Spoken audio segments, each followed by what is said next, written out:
তোমরা সবাই কেমন আছো? আশা করি তোমরা অনেক বেশি ভালো আছো। আমরাও খুব ভালো আছি। মৌমিতা ব্লগে তোমাদের সবাইকে স্বাগত। কালকের আমি জামাগুলো ধুয়েছিলাম, তো বৃষ্টি এসেছিলো, জামাগুলো ভালো মতো শুকোয়নি। আজকে রোদ বেরিয়েছে, তাই ভাবলাম জামাগুলো একটু মেলে দিই, শুকিয়ে যাবে।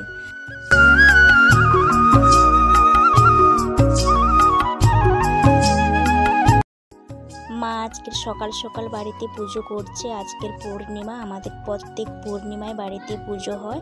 আর কাদের বাড়িতে প্রত্যেক পূর্ণিমায় পুজো হয় প্লিজ তোমরা কমেন্ট করে জানাবে। কিন্তু আমার দিদির ছেলে বইগুলো সব ভিজে গেছে, আমি পাখা শুকোতে দিয়েছিলাম, তো শুকিয়ে গেছে। আমি বইগুলো গুছিয়ে নেব, ও তো গুছাবে না, সেই আমাকেই গুছাতে হবে।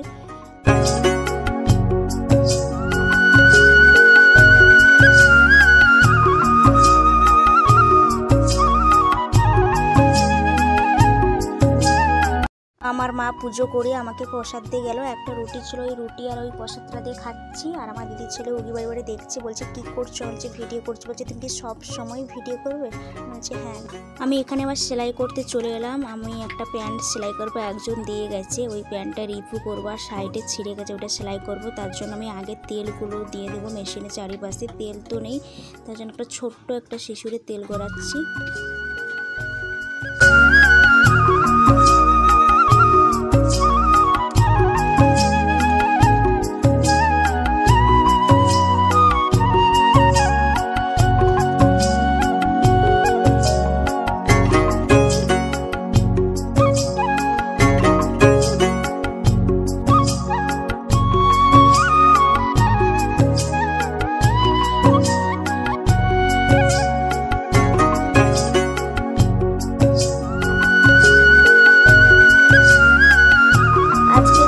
রান্না হয়েছিল ছাতু ভাজা, কুঁদলি ভাজা আর মাছের তরকারি, আলু আর উচ্ছে দিয়ে মাছের তরকারি হয়েছিল। আমাদের বাড়িতে সবার খাওয়া হয়ে গেছে, আমার এখনো খাওয়া হয়নি, তো আমি খাবো এখন।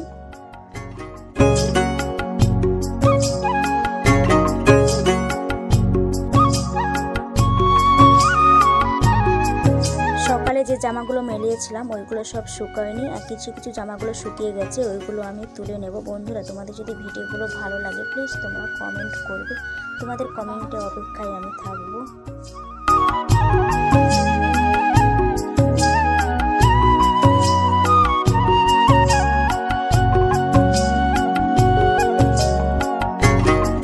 বাড়ির ভিতরে ঝাঁট দেওয়া হয়ে গেছে, এবার আমি উঠোনটা ঝাঁট দেব।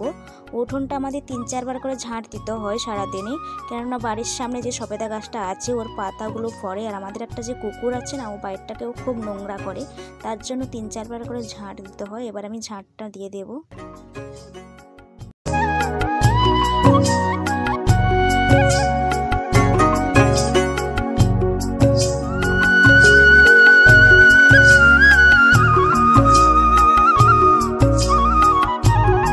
এখন সন্ধে হয়ে গেছে, দিদির ছেলে খেতে বসেছে, মুড়ি আর চানাচুর খাচ্ছে।